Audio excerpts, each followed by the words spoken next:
민수기서 14장 7절부터 9절입니다. 우리 합독하겠습니다. 이스라엘 자손의 온 회중에게 말하여 이르되 우리가 두루 다니며 정탐한 땅은 힘이 아름다운 땅이라. 여호와께서 우리를 기뻐하시면 우리를 그 땅으로 인도하여 들이시고 그 땅을 우리에게 주시리라. 이는 과연 젖과 꿀이 흐르는 땅이니이다. 다만 여호와를 거역하지는 말라. 또 그 땅 백성을 두려워하지 말라. 그들은 우리의 먹이라. 그들의 보호자는 그들에게서 떠났고 여호와는 우리와 함께 하시느니라. 그들을 두려워하지 말라 하나. 아멘. 오늘 민수기서 전체에 하나님 주시는 말씀은 믿음의 사람을 준비하라 라는 내용입니다. 우리가 성경 말씀이 왜 중요하냐면 캐논이라고 하잖아요. 기준이 되는 말씀입니다. 물론 설교도 하나님의 말씀이고 간증도 하나님의 말씀이고요. 또 우리가 세상을 통해서도 하나님의 음성을 들을 수가 있습니다. 그런데 우리의 경험이나 우리의 식견이나 또는 감정에 치우쳐서 병든 사람은 병 낫는 쪽으로만 말씀을 생각할 수 있고 경제적인 어려움이 있는 사람은 경제적인 어떤 혜택이 오도록 말씀을 기대하면 이제 그런 쪽으로 이제 붙잡아지게 돼요. 나쁜 건 아닌데 그러다 보면 하나님이 우리에게 기준이 되는 말씀을 66권을 주셨는데 그 내용이 있거든요. 중요한 기준들이 있습니다. 민수기서의 메시지가 있거든요. 출애굽기의 메시지가 있고요. 레위기의 메시지가 있습니다. 그거를 모르면 모든 성경을 어떻게 보냐면 어떻게 하면 건강하지? 어떻게 하면 행복해지지? 어떻게 하면 이 당면한 문제 해결받을 수 있지? 그러다가 내 마음에 맞는 단어나 문장이 들리거나 보이면 그걸 딱 붙잡고 막 기도합니다. 하나님은 또 응답하시거든요. 그래서 응답이 오면 이야, 이 말씀이 드디어 나에게 임해서 이런 응답이 왔구나 정도밖에 이 눈이 안 열려요. 그러니까 하나님의 모든 말씀은 시공간을 초월하시는 하나님의 축복을, 구원의 축복을 실제로 누릴 수 있도록 약속해 주신 거거든요. 그런데 하나님의 축복을 우리가 어떻게 알 수가 있겠어요? 모르죠. 그래서 알게 되도록 다양한 관점으로 하나님의 약속과 하나님의 축복을 말씀하고 있는 겁니다. 민수기서의 메시지는 믿음의 사람을 준비하라. 이 메시지. 그래서 먼저 개요를 간단하게 보면 민수기서는 모세오경 중 네 번째 책으로 백성들의 숫자를 기록했다. 한문으로 민수기 그대로 쓴 겁니다. 영어로는 넘버스라고 표현을 해요. 민수기서를. 그러니까 출애굽한 이스라엘 백성들, 하나님의 선민의 숫자를 카운트했다, 셌다. 그 내용이 민수기서의 제목입니다. 배경은 출애굽한 후에 출애굽 출발했던 시내산과 중간에 가데스 바네아 지역과 그리고 가데스 바네아는 뭐 가나안 근처죠. 가나안 땅. 그리고 가나안 땅과 바란 광야를 거쳐서 이제 가나안 직전인 모압 평야까지 가는 과정에서 주시는 말씀이 민수기서예요. 그래서 광야길을 걸어가는데 레위기, 민수기, 신명기의 말씀을 주셨잖아요. 그래서 레위기는 하나님께로 나아가는 길. 그러니까 애굽에서 살 때는 일해야 되고 최선을 다하고 적극적 사고방식 속에서 인생관을 가지고 살면 살았는데 그게 안 통하는 게 광야잖아요. 그래서 하나님의 임재하심과 축복을 누리도록 5가지 제사와 절기를 가지고 삶으로 하나님과 동행하도록 말씀하신 내용이 레위기서입니다. 민수기서는 시내산에서 출발해서 38년간 광야 생활을 마치고 요단 동편 모압 평지에 이르기까지의 여정이 나와 있고요. 하나님께서 가나안 정복을 위해서 충만케 하신 이스라엘 백성의 숫자를 카운트한 셈 내용이 기록되어져 있습니다. 결국 많은 시험을 통해서 하나님이 언약적 축복에 대한 교훈을 주시고 결국 약속하신 대로 이제 요단 동편 땅을 정복하게 해주시는 내용이거든요. 그래서 민수기서는 크게 세 단락으로 나눌 수가 있는데 민수기서 1장부터 10장까지는 광야 생활의 준비에 대한 내용에 대해서 말씀하고 있습니다. 이 배경은 시내 광야에서죠. 시내산 광야. 여기에서 뭐 첫 번째 인구 조사를 시킵니다. 이스라엘 백성들에게. 그리고 뭐 여러 가지 진영들의 배열에 대해서 레위 지파의 인구 조사, 레위 지파의 임무, 레위 지파는 제사장 지파잖아요. 그리고 뭐 소재에 대해서, 또 나실인 아론의 축복 기도에 대해서, 족장들의 봉헌 예물, 레위인의 성별, 또 불기둥, 구름 기둥으로 인도하시는 내용, 또 10장의 은나팔에 대한 내용, 이런 광야 생활에 준비된 내용이 10장까지 나옵니다. 그리고 민수기서 11장부터 21장까지는 하나님이 기적을 베풀면서 인도해 주시는데도 애굽에서 애굽 배경 속에서 살았던 1세대들 출애굽을 해서 하나님의 기적을 바라보지만 계속 불평하고 불신앙하는 겁니다. 그래서 불신앙을 가지고는 가나안 땅, 예수님이 출생할 땅, 우리로 말하면 세계복음화거든요. 그러니까 그 가나안에 새로운 언약이 이루어지는 땅에 가서 일곱 족속 31왕이 버티고 있는 이 현장을 정복해야 되는데 불신앙을 가지고는 못해요. 하나님의 약속을 믿는 믿음의 사람이 가야 되거든요. 그래서 두 번째 이제 인구 조사를 하기 위해서 세대 교체를 합니다. 광야에서 출생한 사람들, 하나님의 것으로만 살았던 후대들을 중심으로 세대 교체에 대한 내용이 모압 평지까지 나옵니다. 그게 21장까지 나와요. 뭐 그런 여러 가지 내용들이 나오고요. 뭐 불평하는 내용, 모세의 누나였던 미리암이 비방했던 내용, 또 가나안 정탐하는 내용, 이스라엘의 원망과 징별에 대해서, 또 뭐 고라 일당에 대한 반역, 아론의 쌍난 지팡이에 대한 메시지, 레위 지파에 대한 직무와 보수에 대해서, 이런 가데스 바네에서 모세가 실수하는 장면, 또 불뱀, 노뱀 사건, 이런 것들이 21장에 나옵니다. 그리고 마지막 세 단락은 민수기서 22장부터 36장까지인데 교체된 언약 자손에 대하여 교훈하는 내용이 나오고요. 요단 동편 땅의 정복과 교훈에 대해서 나옵니다. 이때 이제 반란을 일으키는 모압 왕이 발람을 청하는데, 이 발람 그리고 여러 가지 이렇게 막 음행하는 내용들, 이런 것들이 나오고요. 두 번째 인구조사를 시키고, 그리고 27장에는 여호수아를 이제 후계자로, 믿음의 후계자로 세웁니다. 이러면서 뭐 서원과 가정 질서에 대해서, 미디안 보복에 대해서, 뭐 각종 절기 예물에 대해서, 또 가나안 땅의 경계에 대해서 35장에는 도피성 제도가 나오죠. 그리고 여자 상속자의 결혼 문제, 뭐 이런 것들을 다루고 있습니다. 그래서 민수기서에서 주시는 은혜는 우리가 어떻게 구약의 말씀이지만 붙잡을 수 있냐면, 40년 동안 이스라엘 백성들이 광야 생활을 지나가면서 유일하게 한 일은 오직 언약궤를 돌보는 일을 한 거예요. 나머지는 다 하나님이 하셨습니다. 이게 이제 신학 시대 이후의 목표는 언약궤의 실체가 오셨죠. 예수님이 오셔서 죽으시고 부활하심으로 그리스도의 생명으로 우리를 구원해 주셨잖아요. 이제는 그 생명으로 우리의 삶을 살아내고 주님의 인격을, 예수님이 이 땅에서 보이셨던 삶의 내용, 땅끝까지 복음을 증거하는 그 인격을 닮아감으로써 하나님을 증거하는 우리의 삶의 목표이신 그리스도를 바라보도록 하는 메시지가 민수기서의 내용입니다. 그리고 이스라엘 백성들은 광야 생활할 때 성막을 중심으로 살아갔거든요. 이 성막의 중심에 있는 것은 언약궤였어요. 그래서 언약궤의 실체이신 그리스도가 교회의 중심이 되고 우리의 삶의 중심이 돼야 된다. 그것이 민수기서가 주시는 메시지입니다. 또 이 이스라엘 백성들은 이동할 때마다, 움직일 때마다 항상 언약궤가 앞서가고 백성들은 그 뒤를 따라갔죠. 신약 이후에 우리의 삶은 예수 그리스도의 말씀이 앞서가고 하나님의 부르심에 대한 소명이 앞서가고 하나님의 말씀이 앞서갈 때 우리는 그 뒤를 따라가는 자들이잖아요. 그래서 한 주일의 시작은 푹 쉬고 월요일부터 시작하는 게 아니라 주일날 말씀을 붙잡고 하나님의 은혜를 가지고 한 주일을 앞서서 시작하죠. 이게 삶의 인도자이신 그리스도를 바라보라는 메시지입니다. 그리고 마지막으로 이스라엘 백성들이 그렇게 하나님이 직접 말씀하시고 기적을 베풀면서 인도하시는데도 왜 끊임없이 불신앙하고 실패했을까? 결국 가나안 땅에 들어가지 못했던 이유는 1세대가 애굽에 대한 애착을 끊지 못해서 그런 겁니다.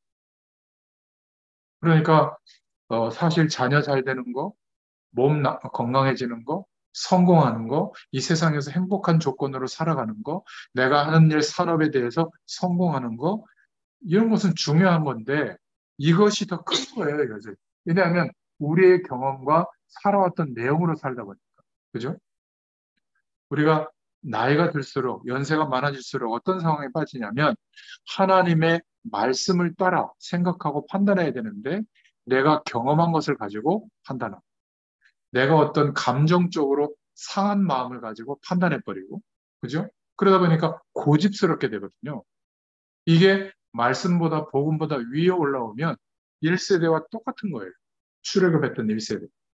우리는 항상 하나님의 말씀이 우리에게 선포되어지고 내 심령 가운데 하나님의 말씀이 부딪혀 올 때 그 말씀을 따라 새롭게 판단하고 결정하고 순종해 나갈 수 있기를 축원드립니다. 그게 회개예요. 하나님의 약속을 결국은 신뢰하지 않았기 때문에 하나님은 출애굽 시킬 때 가나안 땅에 가게 하겠다고 약속하셨거든요. 그러면 어떤 일이 있어도 그 말씀의 약속은 이루어지는데 결국 현실 속에서 믿어지지 않은 거예요. 그러니까 유일한 대책은 뭐죠? 불평하다가 빨리 애굽으로 지금으로 돌아가자. 늘 그것을 반복하는 겁니다. 그래서 믿음의 사람을 준비하라. 이게 민수기서 전체의 메시지라고 보시면 되겠습니다. 장절을 쭉 읽어가실 때 그러니까 너무 이렇게 세부적인 것보다는 이렇게 전체적인 하나님의 말씀의 흐름을 가지고 우리 인생을 비춰보면 하나님의 음성을 듣게 될 줄로 믿습니다. 자, 오늘 본론으로 보겠습니다. 뒤편에 메시지를 보시면 되겠는데요.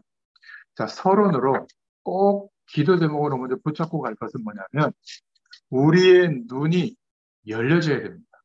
어떤 눈이 열려져야 되냐면 복음의 내용보다 하나님이 우리에게 구원을 주시는 기준보다 복음보다 더 강하게 우리에게 기준으로 자리 잡은 게 있으면 그것을 통해서 반드시 재앙이 임합니다.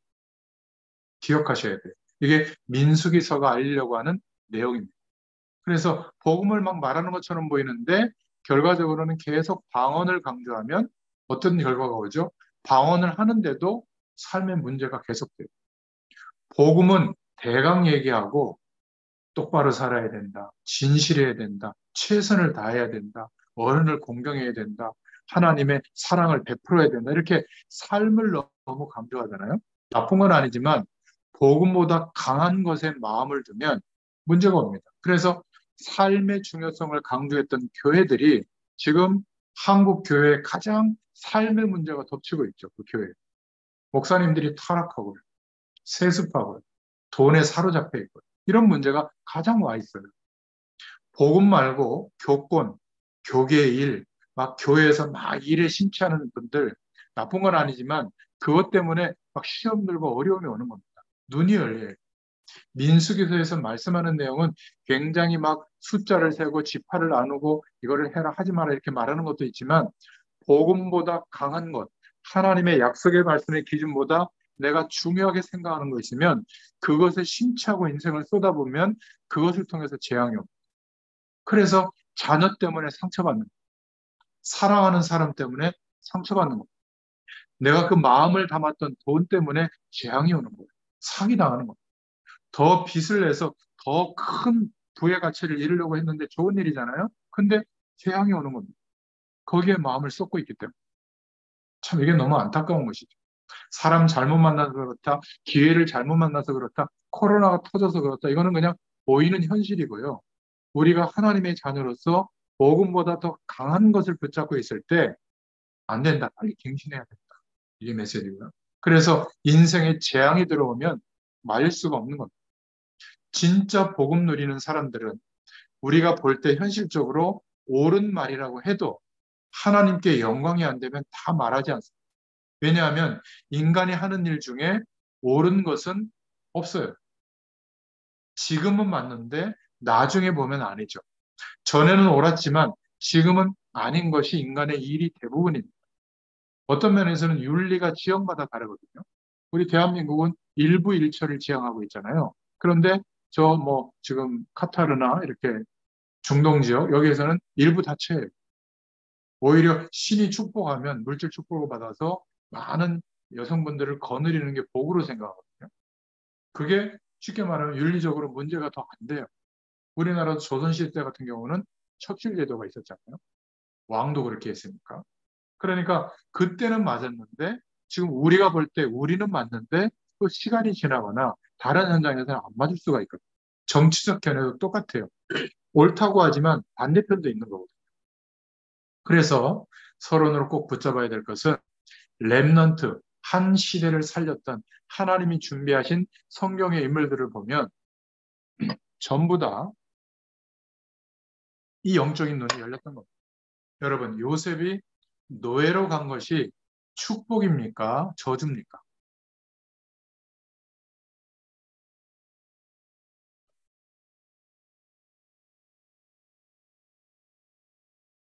그러니까 성경에서 우리가 보니까 그건 축복이죠. 총리가 되는 길이니까. 하나님의 약속이 이루어지는 길이니까. 그럼 우리는 노예로 팔려가는 게 축복일까요? 저주일까요? 내가 그렇다면 저주라고 생각하죠. 사업에 문제가 오면 이건 멸망이 온 거예요. 그죠? 이건 뭐 완전히 절망이죠, 절망. 막 암병이 찾아왔다. 절망이죠, 절망. 눈이 열려야 돼요. 하나님의 약속을 이루게 하려고 하나님이 인도하시는 방법인 겁니다. 근데 그냥 애굽에 가면 죽는 거예요. 요셉이 보고만에서 강대국 보고마, 애국 보고마라고 하는 눈과 사명을 가지고 어릴 적 꿈을 꾸던 그 내용을 가지고 애굽에 간 겁니다. 이 눈이 열리지 않으면 삶은 고통이에요. 모세가 어마어마한 축복 속에 부르심을 입고 다 남자아이들이 죽는데 살아남았잖아요. 왕궁에서 왕제 교육을 40년 동안 받았어요. 그런데 광야 속에 가 있잖아요.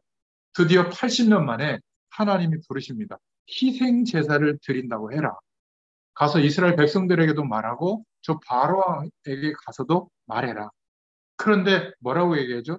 모세는 못 갑니다. 제가 지금 상황이 이런데 어떻게 합니까? 가면 죽습니다.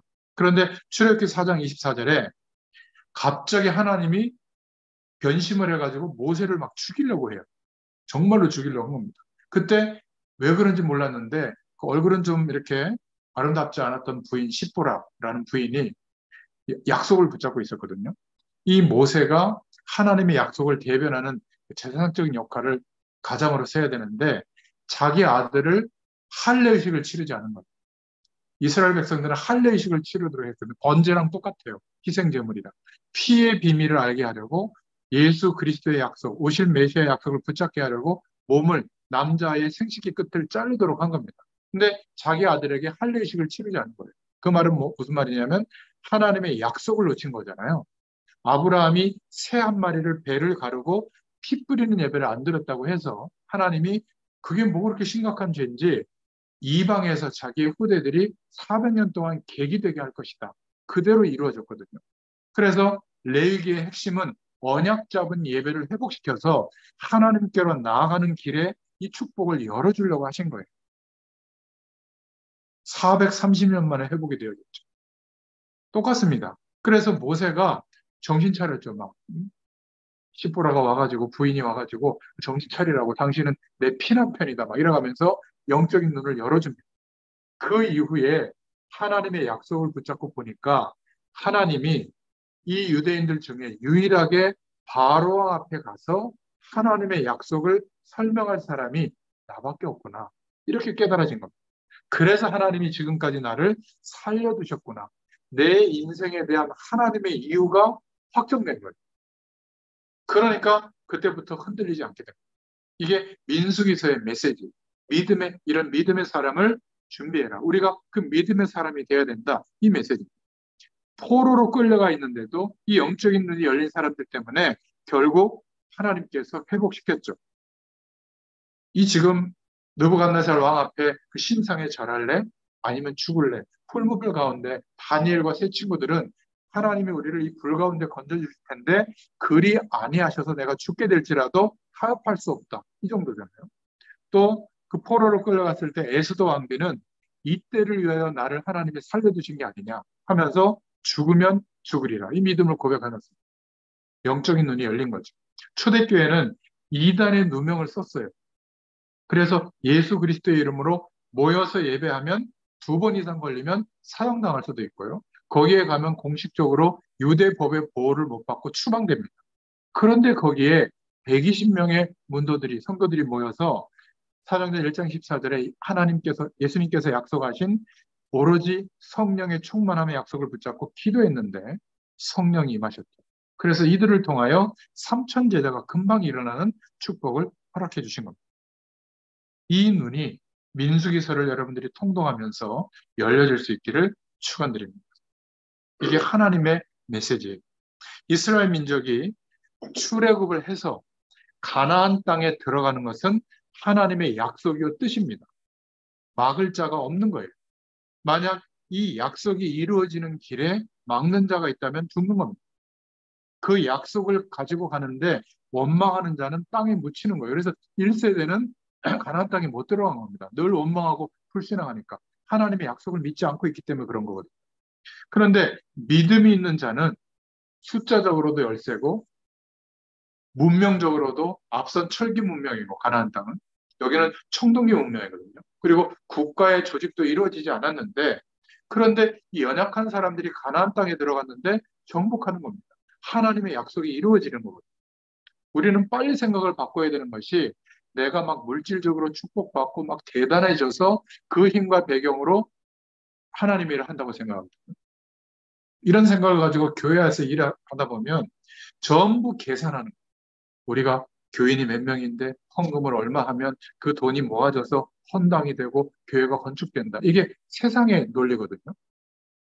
하나님의 논리는 그렇지 않습니다. 누구를 통해서라도 하나님은 하세요.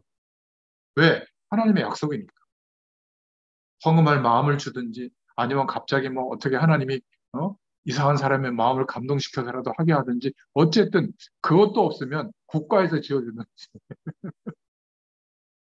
그게 하나님의 뜻이 맞다면 하나님이 이루시는데 하나님이 하신다는 걸 믿어야 되는데 사실은 계산하고 있거든요. 그리고 적극적 사고방식으로 몰아붙이는 겁니다. 그러면 남는 게 뭐죠? 허무함이 남고요. 상처가 남아요. 하나님의 일을 그렇게 인생을 걸고 하는데 저는 자라면서 많이 봤어요. 집을 팔아서 건축원금을 하는데도 집을 다 팔고 교회에 들어가서 살아요. 예전에는 그렇게 했거든요. 다. 막 집 파는 사람들이 많이 나왔습니다. 요즘 집 파는 사람 거의 없죠. 대출받아서 하지. 그런데도 교회 떠나요. 왜 그렇죠? 분위기상 그렇게 한 겁니다. 그러면 하나님 축복하신단 말이에요. 한번 도전해봐라. 그리고 그 계산한 배경 속에서 시간을 정해놓고 금액을 나눠가지고 막 이렇게 하는 분위기가 있거든요. 그래서 다 합니다. 성전 건축은 그런 의미가 아니잖아요. 성전 건축은 뭐죠? 이 시대에 왜 이 성전이 서야 되는가? 이 성전에서 도대체 어떤 축복이 전달돼야 되는가? 우리는 어떤 교회 축복을 누려야 되는가를 모든 참여하는 성도들이 다 언약으로 붙잡게 하는 게 성전 건축에 대한 의미예요. 학교에서의 메시지의 의미거든요. 하나님의 언약을 붙잡게 하는 거예요. 이게 만약에 소홀이 되면 건축하고 난 뒤 시험이 올 가능성도 크죠. 그리고 그거 너무 아깝잖아요. 어마어마한 배경 형성된 누구한테 못 주잖아요. 그러니까 자녀밖에 못 주는 겁니다. 그 세습이라고 하는 세상 사람들이 공경하는 태도를 취할 수밖에 없는 거죠. 아니면 마르고 닳도록 그냥 끝까지 법을 어겨서라도 내가 악착같이 하든 작은 교회는 막 목사님이 교회 없애버리고 팔아가지고 그냥 그 돈을 취해서 그냥 가져가기도 하고요. 하여튼 참 너무 안타까운 일들이 많아요. 그래서 민수기서의 메시지는 하나님의 뜻이 이루어지는데 반드시 이루어진다는 것을 믿는 사람들의 숫자를 세어라. 그 사람들을 정렬을 정비하고 이제 가나안 땅을 정탐할 준비를 하고 그 정탐할 그 현장에 가나안 땅에 대한 땅 분배를 해라. 이게 민수기서의 메시지입니다. 그래서 오늘 본론으로 좀 정리할 내용은 앞선 세대들, 먼저 하나님의 약속을 부여받은 지금 1세대들이 부모들이 다음 세대에게 무엇을 전달해 줘야 될 것인가 라는 관점으로 민수기서를 보면 네 가지 메시지가 있는데요. 영적 싸움할, 가나안 정복할 믿음의 일꾼들을 준비해라. 두 번째는 나시린을 준비해라. 이따 설명하겠습니다. 그리고 세 번째는 제사장의 축복을 귀하게 여기는 사람을 세워라. 늘 기억할 것이 있는데 예배 중심의 응답을 위하라. 하나님께로 나아가는 길은 하나님의 약속, 예배밖에 없다. 주의 말씀밖에 없다. 예수 그리스도의 의를 힘입어서 하나님께 나아가는 것이죠. 이 내용이 민수기서 8장까지 나와 있는 내용.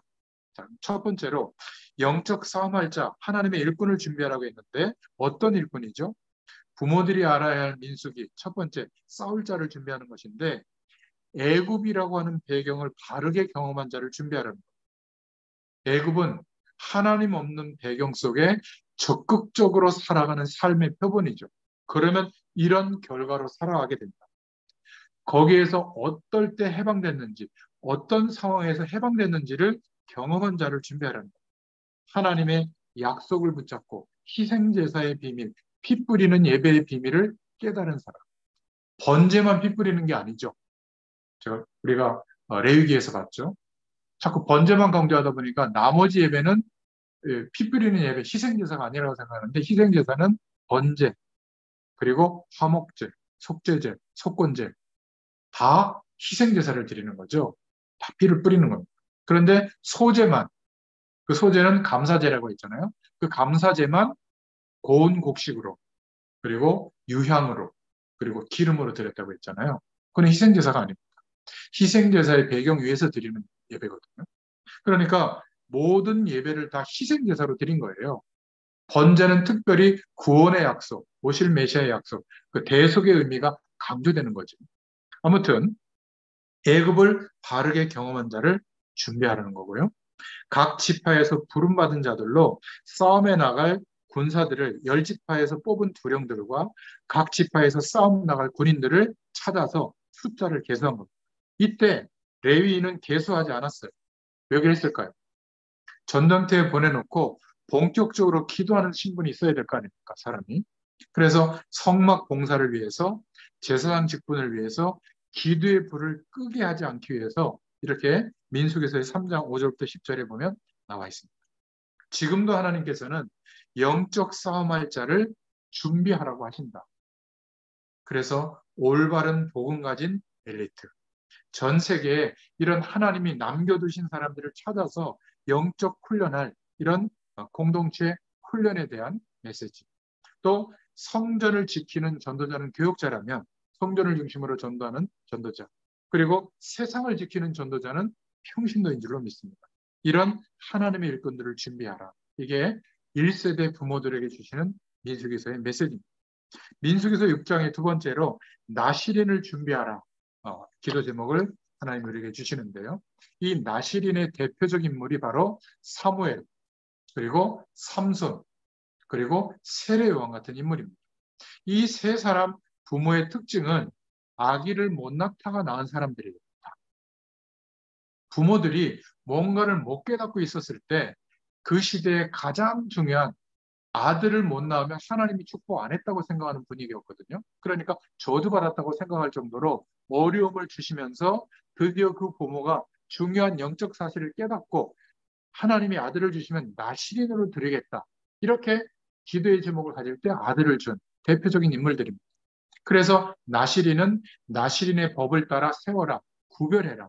그래서 민수기서 6장에 읽어보면 나오는데 독주를 멀리하게 하고 머리를 깎지 말고 구별된 표시를 하는 거죠. 그리고 부정한 것을 금하고 번제를 늘 드리고 감사제를 드리고 그리고 몸을 구분하여 완전히 드리는 이런 조건들이 있었어요. 지금도 이렇게 아이를 키우라 그런 말이 아니라 우리 후대들이 하나님께서 왜 이 땅에 생명을 주시고 이 땅에서 살아가야 될지 아까 모세가 80년 동안에 드디어 인생의 이유를 깨달았던 것처럼 내가 왜 그리스도 안에서 하나님의 자녀로 살아가는지 왜 하나님께 내 모든 삶을 하나님의 영광을 위해서 드려야 되는지 나신인으로서 살아야 될 이유를 전달해야 될 줄로 믿습니다. 야, 그 사람 안 돼. 결혼 다시 생각해봐. 절대 반대다. 연봉 어느 정도는 돼야지. 가족 배경 보니까 안 되겠더라. 뚱뚱해서 되겠냐? 전부 나시린에 대한 메시지가 아니에요. 어떻게 우리는 전달해야죠? 내가 보니까 예수 안 믿는 사람하고 결혼하는 거 괜찮다. 그런데 너의 지금 영적 상태 보니까 오히려 고생 꽤나 하겠더라. 예수 안 믿는 사람, 믿는 사람이 중요한 게 아니라 네가 지금 하나님 앞에 왜 사는지에 대한 그리고 하나님과 함께하는 축복에 대한 답이 먼저 있어야 되지 않겠냐. 조금 유예해라. 그것 때문에. 이렇게 제대로 알려줘야 돼. 사람에 대해서 우리가 차별할 필요는 없잖아. 그런데 이 영적인 힘이 있으면 상관없는 겁니다. 누구랑 해도 상관없죠. 까마면 어떻고 하야면 어떻고 우리처럼 누르면 어떻습니까? 근데 우리는 너무 나시린으로 설 수 있는 방향을 못 주고 있는 거예요. 구별된 인물로 드리라는 말이죠. 복음 가진 오늘날도 하나님의 나시린으로 세워질 사람들이 필요한 겁니다. 세상에 빠지지 않고 세상 속에 있지만 그러나 세상을 초월할 수 있도록 하나님 나라의 배경을 누리고 있는 사람. 그러면서도 세상의 규모와 영적 규모를 갖추고 있는 사람. 복음을 완전히 이해하고 복음의 능력을 소유한 사람. 일평생을 생명을 걸고 주의 영광을 위해서 헌신할 수 있는 이런 일꾼들을 길러내라. 우리를 아직 생명을 연장시킨 이후에 우리 어머니가 우리 후대들을 두고 이 기도하셔야 될 줄로 믿습니다. 단어만 기억하시면 돼요. 나시린이 되게 해주세요. 간단하잖아요. 믿음의 일꾼이 되게 해주세요. 이게 민수기서의 메시지입니다. 지금 이런 일꾼들을 만들어내야 돼요. 세워야 돼요. 우리 후대들부터. 이게 우리가 말씀 운동하는 이유이기도 합니다. 나시린의 특징은 한마디로 말하면 굉장한 모든 분야에 특별히 정치 지도자이면서 영적인 비밀을 가진 사람이었어요. 우리가 교회에서 주일학교에서 우리 후대들을 가리키고 있다면 목표가 있어야 되잖아요. 전 세계에 이제 영적 싸움할 수 있는 일꾼을 키워야 되겠다. 이런 마음으로 인도받는다면 민수기서 응답을 받고 있는 겁니다. 우리가 후대들을 가르치는 직종에 있다.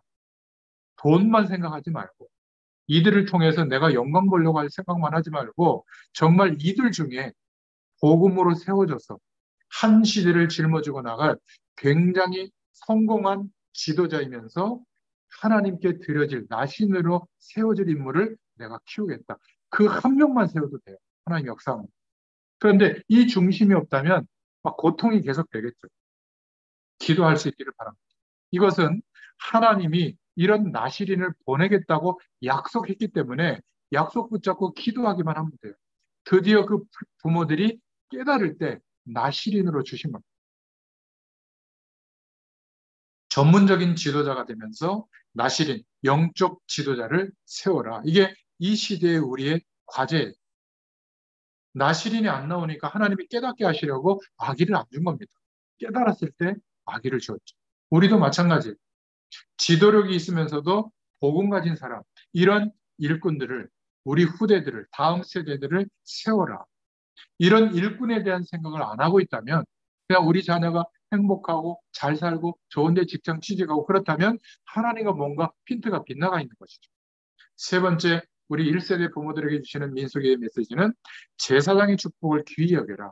민수기서 6장 21절부터 27절에 나오는데 아론은 대제사장이었거든요. 이 아론이 축복에 대한 권세를 받게 됩니다. 민수기서 6장에 보면. 그러니까 여호와는 복 주시기를 원한다. 너를 지키시를 원한다. 또 6장 25절에 은혜 베푸기를 원하신다. 평강 주시기를 원하신다. 이렇게 말씀하고 있는데요. 복음 전하는 주의 종이 축복할 때 하나님의 복이 임하게 되는 겁니다. 하나님은 복 주기를 원하신다. 이렇게 말씀하고 있어요. 그래서 축복과 복은 다른데 주의 종이 축복할 때 복을 빌면 하나님이 그것을 들으시고 복을 주시는 겁니다. 제사장에게는 하나님이 특별한 권한을 주셨는데 축복권, 예배권, 판결권을 허락해 주셨습니다. 신명기 21장 5절에 보면 레위 자손 제사장들도 그리로 올지니 그들은 내 하나님 여호와께서 택하사 자기를 섬기게 하시며 또 여호와의 이름으로 축복하게 하신 자라. 모든 소송과 모든 투쟁이 그들의 말대로 판결될 것이니라. 이렇게 권한을 준 겁니다. 축복권, 예배권, 판결권을 허락해 주셨죠. 그래서 목사는 하나님이 저는 세운다고 믿고 있거든요. 그래서 함부로 목사가 되려고 하는 것은 참 큰 죄입니다. 왜냐하면 지금 한국의 수만 명의 목회자들이 목회를 안 하고 쉬고 있어요. 어떤 사람은 살아야 되니까 운전도 하고, 직업도 가지고 있는데, 나쁜 건 아니지만, 이유도 있을 것이고, 하나님의 여러 가지 시간표도 있을 것이지만, 그러나, 목사가 안 되어야 될 사람이 된 거는 맞아요. 그들 중. 그건 큰 잘못이죠. 그러다 보니까 목회자를 통해서 하나님이 하시는 일에 대해서 굉장히 우습게 여기는 결과가 생기게 된 겁니다. 특히 목사, 제사장의 특권, 축복권, 예배권, 판결권을 가지고 하나님의 축복을 감당해야 되는 겁니다. 그래서 여러분들은 이 목회자에 대한, 제사장에 대한 귀중함을 알려줘야 돼요. 사람입니다. 그런데 그 사람의 입을 통해서 나오는 말씀은 하나님의 말씀이거든요. 이거를 기억하셔야 돼요. 근데 너무 우습게 생각하는 경우가 많아요. 담임 목사님은 존중하는데 다른 교육자들은 막 무슨 이제 언제든지 잘릴 수 있다고 생각하는 사람들인 것 같아요. 굉장히 문제 있는. 그러면 그런 태도가 자녀들에게 전달이 되면 후대들은 절대로 믿음의 일꾼으로 키워지지 않습니다. 더 중요한 것은 목회자만 제사장이냐? 아니에요. 구원받은 모든 하나님의 백성은 제사장적인 축복과 권세가 임한 겁니다.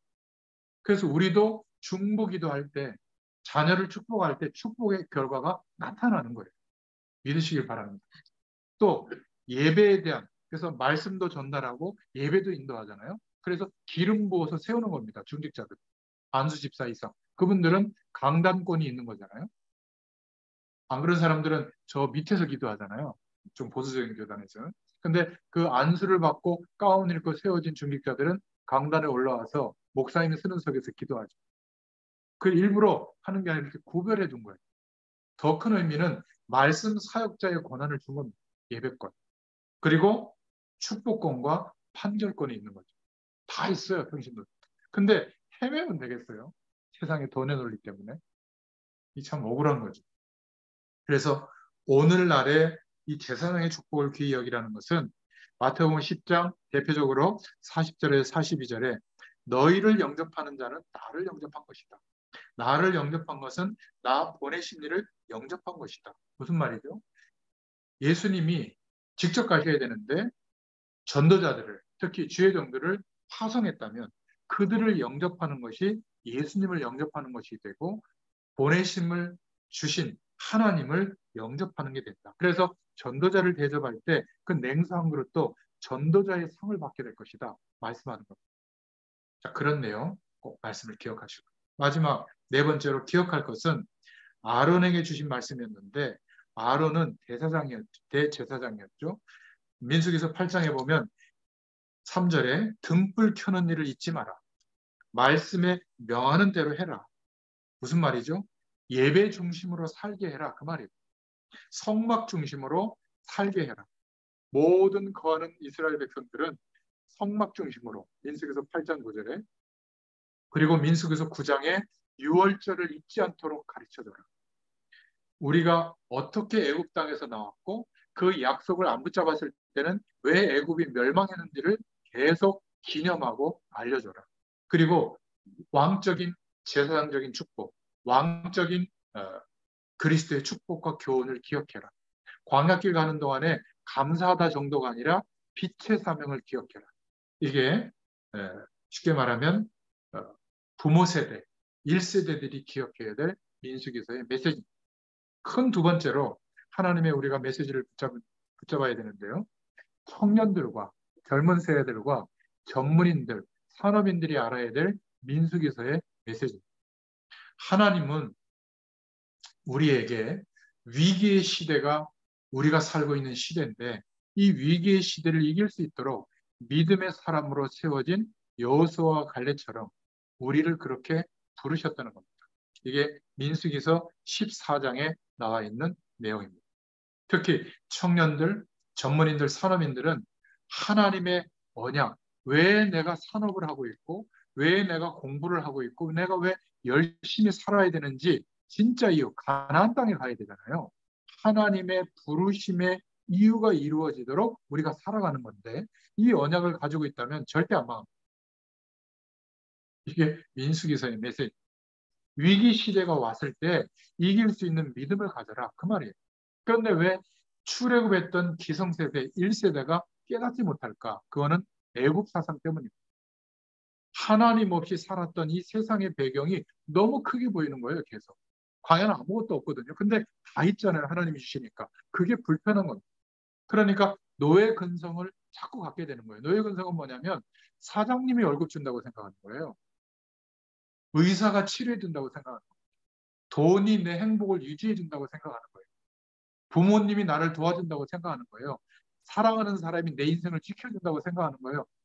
뭐 상식적으로는 맞지만 영적으로는 전혀 답이 안 되는 겁니다. 그러니까 노예 근성은 뭐죠? 늘 사람 바라보고 사람들이 하는 말을 따라가고 그거 없으면 죽는 줄 아는 겁니다. 광야는 뭐죠? 하나님께로 나아가는 길, 예배의 축복을 알면 하나님의 모든 것으로 살게 되는 게 광야잖아요. 예수 그리스도를 믿고 난 뒤에 우리의 삶은 하나님이 허락하시는 축복이면 충분하다는 걸 우리가 알 수 있어야 돼요. 모든 면에서. 건강은 누가 책임져 주시죠? 하나님이 책임져 주십니다. 물론 수술이나 의학이나 약품의 도움도 있지만 그것조차도 하나님이 우리에게 허락해 주신 축복 중에 하나예요. 믿고 기도하면 그런 것들이 다 도움이 되죠. 그러나 하나님이 내 건강을 책임지다고 그런 믿음이 없이 너무 의사에만 집중하면 의사의 노예가 되죠. 약의 노예가 되죠. 어떤 분들은 막 약을 20몇 가지 드시더라고. 돌아가실 때 고통스러울 거예요. 빨리 가셔야 되는데 그 약의 힘 때문에 못 가시고. 천국 배경 우리가 있기 때문에 우리는 죽음도 두렵지 않은 겁니다. 기억하셔야 돼요. 결국 광야 근성 때문에 그렇습니다. 없으니까. 손에 잡히는 게 없다고 생각하니까. 다 있는데. 결국 결정한 불신앙이 뭐죠? 애국으로 돌아가자는 거예요. 막 통곡하면서 가데스 바네에서 그 불신앙의 보고를 듣고 막 그런가? 얘들은 막 통곡하면서 그것도 밤새 울었다고 나오거든요. 우리가 막 절망할 때 얼마나 통곡합니까? 끝난 줄 알고. 안 그래요? 막 분이 일어나고 나만 막 완전히 끝난 것 같고 막 그게 뭐죠? 현실주의라는 현실만 바라고 하나님이 함께 하시고 한 번도 틀림없이 노예로 감옥으로 우리가 총리가 됐을 때만 자꾸 바라보는데 그 앞에도 다 하나님이 함께 하셨던 거예요. 이게 보이면 어떻게 되죠? 감사함으로 견딜 수 있는 결국 바꾸게 됩니다. 여러분 여기에 빠지면 안 됩니다. 가장 중요한 시기에 불신앙하는 사람들은 언제든지 있거든요. 그래서 우리는 기성세대의 지혜는 배워야 되지만 기성세대의 이런 습성, 애굽 사상, 노예 근성, 광야 근성, 불신앙을 쫓아가는 거 여기에는 빠지지 마라. 이게 민수기서의 메시지. 암보다 더 무서운 것이 불신앙하는 거예요. 하나님의 약속이 있고 나에게 역사하시는 방향이 있는데 이것이 믿어지지 않아서 다른 기준이 더 중요하게 생각되는 그것 때문에 막 고통을 느끼는 이게 참 심각해진 거예요. 민수기서 12장 4절부터 9절에 보면 벌을 받는 미리암에 대한 내용이 나옵니다. 미리암은 누구죠? 모세의 누나입니다. 갈대 상자에 떠나버릴 때 그거를 쫓아가서 그 공주가 이렇게 양아들로 삼을 때 유모 있어요라고 소개한 인물이에요. 그때까지만 해도 약속을 붙잡고 있었는데 결국 나이가 들어서 그런지 모세가 잘못을 했는데요. 이방 여인하고 결혼하는 겁니다. 이걸 막 어마어마하게 백성들 앞에서 비난하는 겁니다. 옳은 말이에요, 틀린 말이에요? 옳은 말이에요. 아니 어떻게 부인도 있는데 이방 여인을 또 아내로 삼을 수 있냐? 이게 가당치가 한 거냐 하고 막 핀잔을 주고 막 비난한 겁니다. 그런데 하나님은 모세를 벌한 게 아니라 미리암을 벌해버렸어요. 중동 지역의 가장 큰 질병이 그 나병이거든요. 그러니까 문둥병이 걸리게 한 겁니다. 안 낫도록. 왜 그랬을까? 여러분, 하나님의 역사가 이루어지는 것에 지장되는 행위를 한 겁니다. 미리암. 잘못은 모세가 한 거죠. 해야 되는 일과 모세가 해야 되는 일과 이스라엘 민족이 나아가야 될 그 방향에 시험 들게 만드는 일을 한 겁니다. 여러분, 옳은 말을 가지고 복음을 막는 역할을 했다 그 말이에요. 이게 약간 수준 있는 말입니다. 지식인들, 엘리트들, 성공한 분들은 옳은 말만 합니다. 그런데 그 옳은 말이 하나님의 약속이 이루어지는데 방해가 된다면 하나님이 진노하세요. 이거를 깨달아야 됩니다. 청년들, 전문인들, 산업인들이 이 눈이 열려져야 될 줄로 믿습니다. 이게 민수기서의 메시지입니다. 그러니까 우리가 기도 응답을 받고 못 받고는 범죄 행위와 관계없이 오는 응답이 있고 아예 안 오는 응답이 있는데 아무것도 안 해도 잘 못해도 힘이 없으니까 교회가 복음이 증거되어지도록 심부름하면 하나님이 축복하십니다. 모든 막 일을 주의 일을 감당하는데 결국 올바른 말을 하고 올바른 행위를 하는데 교회가 갈라지고 주의 종들의 마음에 상처가 되고 또 하나님의 역사가 중단되는, 그래서 뭐 교회를 가른 일을 앞장서잖아요. 그런 중직자 과정이 잘 되는 것을 못 봤어요. 복음을 막는 역할을 하면 죽는 겁니다. 이거를 기억하셔야 돼요. 전도를 막 열심히 그렇게 안 해도 됩니다. 안 되는 거 뭐 열심히 할 이유가 없어요. 요거만 따옴표를 따가지고 임 목사님이라는 분이 전도 안 해도 된다 그랬다. 그 말이 아니에요. 민숙에서의 메시지는 뭐냐면 막 열심히 영접시키고 막 교회를 끌고 오고 그렇게 못하더라도 우리의 매일매일의 삶이 복음 운동이 일어나도록 준비하는 심부름을 해라. 그 자체가 벌써 민수기서의 응답이 오는 겁니다. 이게 메시지. 그래서 민수기서 13장에 보면 가데스 바네아의 10정탐꾼과 2명의 정탐꾼의 내용이 나오죠. 10명의 정탐꾼, 하나님의 약속이 안 믿어지고 있는 정탐꾼은 사실적인 얘기를 하잖아요. 뭐라고 얘기합니까? 13장 23절에 야, 그 땅의 거민은 어마어마하게 강하다. 성읍은 견고하다. 거기에 있는 막 군인들의 신장이 네피림의 후손, 아낙 자손이기 때문에 막 거인들이다. 우리는 죽었다. 이러는 겁니다. 그러니까 그 보고를 듣고 이스라엘 백성들이 민수기서 14장 1절 2절에 보니까 막 통곡하는 겁니다. 밤새도록. 그럴 일이에요, 이게. 하나님이 함께 인도하고 있는데도. 결국 모세와 아론을 막 원망하고 지금이라도 애굽으로 빨리 도망가자. 14장 3절. 언제든지 불신앙은요, 가만히 있다가 가나안 땅에 이제 들어가야 될 텐데 가장 중요한 때 딱 걸려들어서 재앙에 들이맞게 하는 겁니다. 결혼할 때, 직장을 선정할 때, 중요한 사업의 분기점이 왔을 때, 그죠? 어떤 하나님 앞에 중요한 일을 결단해야 될 때, 이런 때 불신앙에 걸려들면 재앙이 덮치게 되는 겁니다. 그래서 기성세대를 보고 지혜는 배우지만 그 기성세대의 인생관, 습성은 따라가지 말자. 거기에 빠지지 말자. 왜냐하면 언제든지 일생에 아주 중요할 때 이런 문제가 덮치는 겁니다. 그러니까 영적으로도 연약해지잖아요. 불신앙을 선택할 때 어떤 의사분이 한 걸 제가 본 적이 있는데 몸에서 막 우리 몸에 반대되는 물질을 막 분비하더라고요. 거기에다가 사단까지 덮치면 어떻게 되겠습니까? 합쳐져서 재앙이 임하게 되는 거거든요.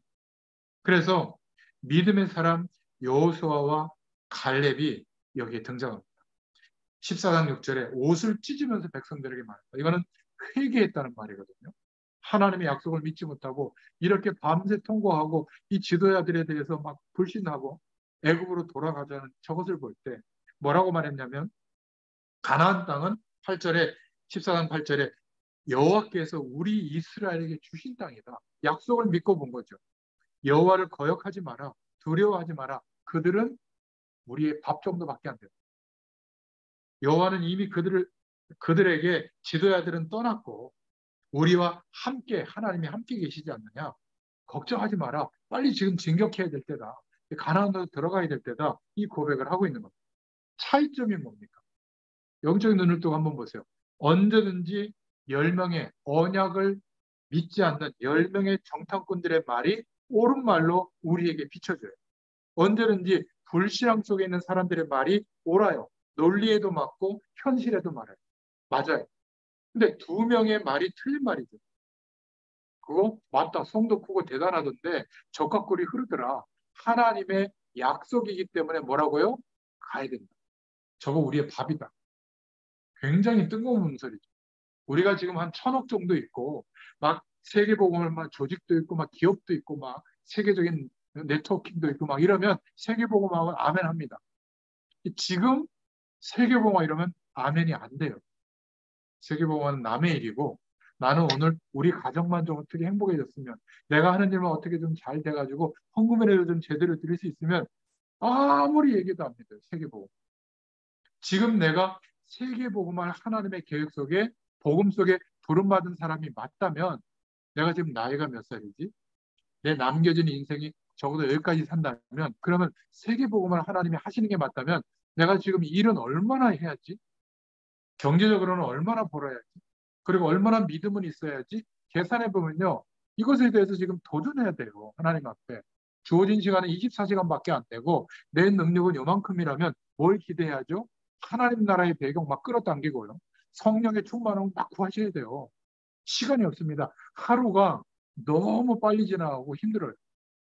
여러분들이 이렇게 편하게 했지만 11시간 주일부터 월요일까지 이 말씀을 어쨌든 자세하게 약도처럼 준비해서 이건 제 사명이니까. 그리고 1시간 안에 쏙 들어가도록 정리해야 될 거 아닙니까? 그것도 복음의 메시지로. 근데 얼마나 감사한지. 성경 66권을 이제 복음의 눈으로 어쨌든 저는 매주 봐야 되잖아요. 한 권씩 끝내야 돼요. 이게 얼마나 축복이에요. 주의 종으로서. 복음이 얼마나 풍성해지는지 모릅니다. 하나님의 말씀. 여러분에게도 그 은혜를 주실 줄로 믿습니다. 언제든지 불신앙하다가 가만히 있다가 결정적인 때 이 사람들이 옳은 말을 하는 겁니다. 불신앙자의 말이 맞아요. 교회 안에서도 보면, 직장에서도 보면. 그래서 언약을 모르고 언약 없이 제대로 사실을 보면 그게 재앙이에요. 차라리 대충대충 맞서라. 여호수아와 갈렙은 언약을 붙잡고 본 겁니다. 그러니까 언약 없이 봤던 사람들의 내용을 뒤집는 내용이죠. 하나님이 들어간다고 저 가나안 땅에 가게 한다고 약속하지 않았냐? 이건 틀림없다. 상황이 이런데 그것은 사실이지만 우리의 밥이다. 언약 빼고 보면 어떻게 보이죠? 무서운 겁니다. 현실이 두렵고 우리의 안 좋은 조건들이 무서운 거예요. 그러니까 어떤 결과가 되죠? 돌아가자는 거죠. 어디로? 세상으로. 줄을 쓰고 부정한 짓을 저질러서라도 성공할 수 있다면 그걸 하고, 그죠? 어떻게 하든지 성공할 수 있는 길이 있다면 외모를 뜯어 고쳐서라도 아름답게 만들어서라도 돈 많은 사람하고 결혼하고, 그러면 그 사람은 내 아름다움을 취하고 나서 3년 뒤에는 동일한 인물에 대해서 아름다움을 못 느껴요. 그 생물학적으로 그 매력을 느끼는 호르몬이 분비가 안 됩니다. 그러면 또 자기보다 더 아름다운 사람 찾을 거 아니에요? 아름다운 사람. 저 어떤 대통령 했던 사람처럼 포르노 배우도 막 사가지고 즐기고 말이죠. 우리나라 말고 저 큰 나라에. 그게 복입니까? 아니에요. 저주예요, 저주. 오늘 민수기서의 메시지를 통해서 하나님의 음성을 듣기를 축원드립니다. 그래서 그 불신앙의 내용을 듣고 통곡하고 원망하는데 동참하지 않을 수 있기를 축원드립니다. 누구 말이 맞느냐? 결국에는 이 나이들은 노인 모세가 아까도 말씀드렸잖아요. 연세가 되시면 자기의 고집, 경험한 거, 감정적인 생각 이것에 매여 있거든요. 근데 어떻게 이 노인 모세는 10명이라고 하는 정탐꾼이 말했다면 대다수가 동의한 거거든요. 백성들이 다 동의하고. 그런데 단 2명만 언약 붙잡고 얘기한 이 얘기를 듣고 뭐라고 결정하죠? 진격해라. 드디어 가나안 땅에 진입할 시간이 왔다. 모세가 여호수아와 갈렙의 말을 선택한 거예요. 여러분 전문인으로서 산업인으로서 젊은 세대들이 여러분들이 이 약속을 붙잡을 수 있기를 축원드립니다. 그래서 여호와께서는 믿음의 사람에게 지금도 응답하십니다. 이게 아무것도 아닌 것 같지만 우리의 모든 감각이 불신앙, 하나님의 약속을 믿지 못하고 있는 불신앙을 가지고 살아간다면 그런 인생관이라면 아무것도 아닌 것 같지만 쌓이고 쌓이고 쌓이면 잠재의식 속에 들어가거든요. 그런데 결정적인 순간에 하나님이 함께 하신다는 것보다 불안이 오는 거예요. 이게 영혼 속에 파고 들어가고 그 내용들이 불신앙의 조건들이 우리의 몸에도 나타나는 겁니다. 세포 마디마디도 장악하는 거예요. 그때 질병도 덮치는 겁니다. 우리의 환경에도 나타나서 재앙이 임하는 겁니다. 재앙이 임하는 그 통로에 우리가 항상 있게 되는 거예요. 그러니까 예수 믿어도 망하는 겁니다. 정확하게 말하면 말씀의 약속을 붙잡고 복음의 기준이 아닌 그냥 신앙 행위만 하면서 예수 믿는 겁니다. 그러면 덮치는 거죠, 그 재앙. 믿음이 있는 사람, 언약 속에 있는 사람, 하나님의 응답이 오게 되어 있을 줄로 믿습니다. 두 번째, 청년들과 전문인들과 산업인들에게 주시는 메시지는 그래서 민수기서 16장 1절부터 14절에 원망하는 백성이 되지 마라. 희한하게도요, 이 원망은 유행이 빨리 됩니다. 하나님의 뜻을 이루는 말들은 귀에 들어오지 않고 사단이 역사하는 말들은 귀에 쏙쏙 들어가는지 모르겠어요. 밤새도록 통곡하고 원망했다고 하잖아요. 우리 젊은이들, 전문인들, 산업인들은 여러분만이라도 우리 대한민국에 대해서 눈을 떠야 됩니다. 보수, 진보, 양쪽 말이 다 옳지 않아요. 전부 자기 이익을 계산하고 상대방을 죽이는 말들이거든요. 그러니까 우리는 복음에 입각해서 이쪽 말 저쪽 말도 듣게 하지만 들어보면 어떤 결과가 나와요? 한쪽은 너무 캐캐 먹었고 한쪽은 너무 이탈해 있죠. 너무 막 이렇게 뭐라 그럴까요? 천천히 변해야 되는데 너무 급격하게 변하도록 막 요구하고 있거든요. 그러니까 여러분만이라도 그리스도 안에서 좀 보시길 바랍니다. 하나님은 누구를 들어서라도 하나님의 영광이 드러나도록 하세요. 그거를 믿고 기도하면 되죠. 부족한 모습 보면 기도해주고 다음 때는 다른 쪽도 선택하면 될 거 아닙니까? 근데 막 한쪽이 옳다. 이게 하나님의 뜻이고 저쪽은 말이 나쁘다 그러면 교회 안에 저쪽 편에 정치적 견학에서는 교회 다 나가야 돼요? 또 반대가 되면 또 이쪽은 또 굉장히 수구 꼴통입니까? 나라를 망하게 하는 사람입니까?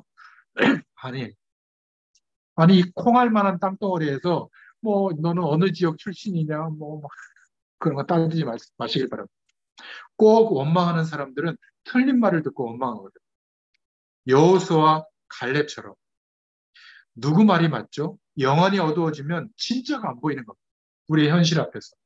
눈앞에 보이는 것만 보이지 진짜가 안 보이게 되는 거예요. 그래서 성령 충만을 두고 기도할 수 있기를 축원드립니다. 영적인 축복을 누리고 영안이 맑은 사람은 현실 뒤에 홍해라고 하는 절망 그 뒤에 하나님이 준비하신 길을 볼 수 있게 될 줄로 믿습니다. 그러니까 모세는 여호수아와 갈렙의 이야기를 듣는 겁니다. 가나안으로 들어가는 명령을 내리죠. 여러분 절대로 원망하는 백성이 되지 마시기를 바랍니다. 이거는 병든 거예요. 그러면 우리 몸을 저항하는 호르몬이 분비가 되고 거기에 흑암세력까지 덮치면 큰일 나는 거죠. 우리는 그리스도 안에서 감사도 배우고 이해도 배워야 될 줄로 믿습니다. 한 시대를 살릴 렘넌트 남겨진 자로 부름받은 저와 여러분들은 사단이 속이는 불신앙을 주의하시기를 바랍니다. 불신앙하다가 이것이 쌓이면 결국 큰 사고를 내죠. 그 인물들이 나와요. 민수기서 16장에 나오죠. 1절 고라, 또 다단과 아비람, 온, 민수기서 22장, 24장에 발람 이런 사람들이 나옵니다. 유다서 1장 11절에 유다서는 신약 성경에 한 장밖에 없는 성경인데 뭐라고 이 구약의 배경을 말씀하고 있냐면 신약 성경인데도 화 있을진저 이 사람들이요 가인의 길에 행하였으며 삭슬 위하여 발람의 어그러진 길로 몰려갔으며 고라의 폐역을 쫓아 멸망을 받았도다. 무서운 말입니다. 전부 불신앙과 그 원망이 쌓여서 재앙이 임하게 되는 거거든요. 약간만 상처받고 약간만 늘리고 마음이 약해지면 이때 불신앙이 덮치는 겁니다.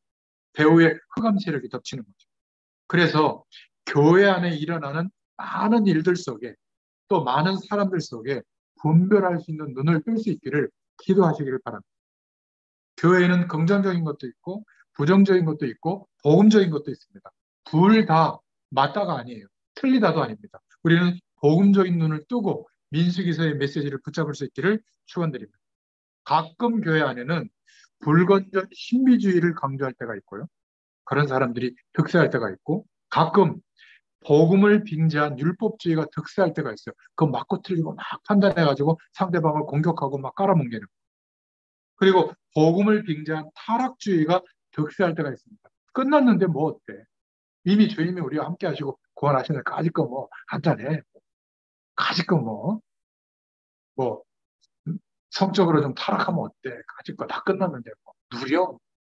굉장히 큰 죄. 절대로 성령의 충만함이 동반되지 않아요. 회개해야 돼요.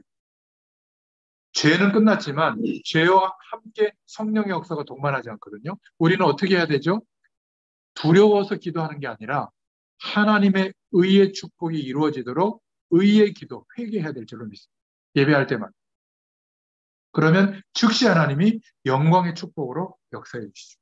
교회 안에는 가끔 사이비가 득세할 때도 있고 사이비 그런 이론들 그리고 이단의 세력, 적그리스도의 역할을 하는 세력들이 득세할 때가 있습니다. 이거를 분별할 수 있기를 축원드립니다.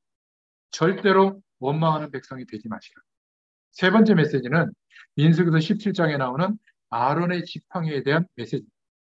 시간이 자꾸 지나가면서 여전히 이스라엘 민족은 또 원망하고 지도자인 아론 제사장을 불신앙하고 있는 겁니다. 그래서 모든 지파에는 지파를 상징하는 막대기가 다 있는데 이 지팡이를 딱 놓고 하나님이 보라고 한 겁니다. 그런데 아론의 지팡이에만 새싹이 나는 거예요. 하나님이 역사한 거죠. 요것을 들어가지고 주의 종들한테 해코지하거나 안 좋게 하면 하나님이 벌 준다. 내가 목사인데 내 말을 들어야 된다. 내 말 안 들으면 저주가 임할 거야. 이런 뉘앙스의 메시지를 많이 하거든요. 목사님들이. 그건 성경적이지 않습니다. 아론의 지팡이에 똑같이 죽은 나무지만 아론의 지팡이에 싹이 났다는 것은 아론이 어떤 신분이죠? 대제사장입니다. 하나님의 말씀을 대언하고 선포하는 제사장이거든요.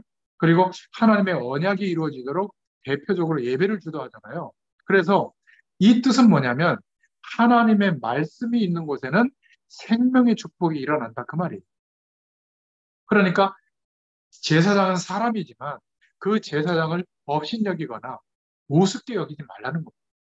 하나님의 말씀을 우습게 여기는 거나 똑같은 거거든요. 이스라엘 민족들은 언약을 따라가도록 하나님이 말씀하고 있는 내용입니다. 그래서 아론을 따라가는 게 아니라 아론 제사장을 통해서 선포케 하시는 하나님의 말씀, 그 언약을 따라가라 그 말이에요. 그래서 아론의 쌍난 지팡이는 언약궤 안에 넣혀 있잖아요. 무슨 말이죠? 언약궤, 하나님의 말씀, 언약궤를 따라갈 때 생명이 임하는 건데 언약궤가 우상이 되면 어떻게 하죠? 아무리 따라가도 생명의 축복이 임하지 않아요. 언약궤로 대언되는 오실 메시아의 약속을 붙잡고 가라 그 말이에요. 그래서 언약궤가 가는 곳마다 하나님의 역사가 일어납니다. 그런데 민수기서 17장에 보면 하나님의 능력을 거의 다 믿지 않고 있는 겁니다. 출애굽기 5장에 출애굽을 보고도, 출애굽기 14장에 홍해의 기적을 보고도, 민수기서 14장에 광야의 수많은 기적을 보고도 가나안 땅에 이제 눈앞에 있는데 그걸 보고도 안 믿는 거예요. 그래서 하나님은 아론의 지팡이를 들어서 말씀을 따라가라. 생명의 축복을 누리도록 말씀해 주신 겁니다. 우리에게는요, 아론의 쌍난 지팡이는 무엇을 의미하냐면 예배의 가치를 회복하도록, 그 안에 복음의 가치, 말씀의 가치를 회복하도록, 그리고 주의 백성과 주의 종의 가치를 회복하도록. 꼭 기억하세요. 강단에서 말씀을 전하는 사람은 사람이에요. 신격할 필요는 없습니다. 그럼 시험 들어요. 어떻게 목사님이 저럴 수 있어? 그럴 수 있습니다. 그러나 그 사람이 전하는 말씀은 하나님의 말씀이라는 것을 기억하시길 바랍니다. 민수기서 17장 4절부터 10절에 그래서 언약궤 안에 표징의 하나로 삼았는데요. 율법을 새긴 돌비를, 십계명을 새긴 돌비를 언약궤 안에 넣었고 만나 담았던 항아리를 넣었고 그 언약궤 안에 아론의 쌍난 지팡이를 넣었던 겁니다. 여호수아서 3장에 보면 그래서 연약 요단강을 건널 때 언약궤를 따라서 건넌 겁니다. 먼저 앞섰죠. 말씀을 따라간 겁니다. 약속을 따라간 거죠. 여리고성을 무너뜨릴 때도 여호수아서 6장에 언약궤를 앞뒤로 행진했을 때 여리고성이 무너졌잖아요. 그런데 이 소문을 들은 블레셋이 그 언약궤가 뭐 대단한 줄 알고 언약궤를 빼앗아 가지고 자기 다곤 신상 앞에 뒀는데 어떻게 됐죠? 막 다 파괴되고 두려워가지고 다른 지역에 갔다 놓으면 그 지역에 재앙이 임하게 되는 거잖아요. 그죠? 사무엘상 4장에 나옵니다. 그리고 언약궤를 모실 성전에 대한 준비, 이게 역대상 29장의 메시지죠. 우리가 성전 건축을 왜 하죠? 언약궤를 모시기 위해서, 예수 그리스도의 복음의 영광이 드러나게 하기 위해서. 어디에? 땅끝까지 우리 인생을 통해서. 이게 하나님의 메시지. 그리고 결국 언약궤를 하나님이 준비하게 하시고 그 속에 아론의 쌍난 지팡이에 대한 메시지를 허락해 주신 겁니다. 지금도 하나님의 말씀을 따라 예배의 축복을 누리면 마른 막대기에 싹이 난 것과 같이 아무것도 없는 것 같지만 우리에게 세계복음을 알만한 하나님의 역사가 나타나게 될 줄로 믿습니다. 이것을 누가 누려야 되느냐? 청년들. 지금 청년들은 직장 잘 구하고 좋은 사람 만나서 결혼하고 빨리 어떻게 자립할 수 있는 돈 모으고 그래야 되는 줄 알고 있거든요. 맞아요. 그런데 뭘 놓치면 안 되죠? 아론의 쌍난 지팡이. 그것 때문에 축복이 오는 게 아니라 말씀 때문에, 하나님의 약속을 믿는 믿음 때문에 내가 이렇게 준비해 나갈 때 축복하시는 거거든요. 이걸 놓치면 열심히 노력하면서 가장 스트레스 받아요. 어느 정도로 스트레스를 받냐? 결혼도 못해요. 두려워서. 나 혼자 행복해야 되는데 이게 없어질까 봐. 아기도 못 낳아요. 왜? 아기를 돌보다가 내가 불행해질까 봐. 이런 바보 같은 세대가 어디 있겠습니까? 우리 우리 어머니 세대 같은 경우는 7명, 8명 낳아도요. 막 정신 없었잖아요, 인생이. 그래도 다 키워내고 그때 가장 기도 많이 했어요. 왠 줄 아세요? 힘드니까. 그때 한국 교회가 가장 부흥됐던 때. 그때 없는데 교회가 가장 많이 세워졌어요. 지금 교회가 무너져가고 있잖아요. 왜 없는데 하나님이 은혜를 주시고 지금은 너무 풍족해서 다 거절하고 나만을 위해서 사는 인생관을 가지고 사는데도 가장 불행을 느끼는 세대가 지금 MZ 세대라고 하잖아요. 10대, 20대, 30대 초반까지. 너무 안타까운 겁니다. 민수기서의 메시지가 전달돼야 될 줄로 믿습니다. 그래서 청년의 때 전문인의 현장에서 원망하는 백성이 되지 말자. 위기의 시대에 믿음의 일꾼으로 세워지자. 마지막 메시지가 27장에 나옵니다. 믿음의 후계자로 우리를 불렀다. 그래서 한 시대를 살릴 남겨진 자, 렘넌트로 부름받은 우리는 모든 하나님의 응답의 핵이다. 사무엘, 다윗, 엘리야, 디모데가 하나님의 그 시대의 핵이었어요. 우리를 하나님이 그렇게 축복하신다. 우리는 한 시대에 믿음의 후계자로 세워지고 또 다른 후계자들을 세워야 될 줄로 믿습니다. 그게 우리가 자녀를 바라보는 눈이 돼야 돼요. 다음 세대를 바라보는 눈이 돼야 될 줄로 믿습니다. 그런데 이 믿음의 후계자는 어떻게 세워졌죠? 여호수아와 갈렙이 모세의 믿음을 보고 세워진 겁니다.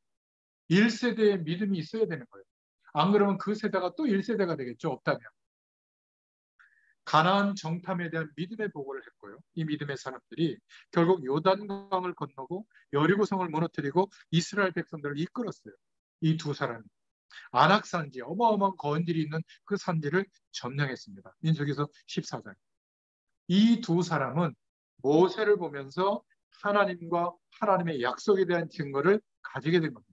이래서 믿음의 1세대가 중요하고 설교자가 중요하고 교사가 중요한 줄로 믿습니다.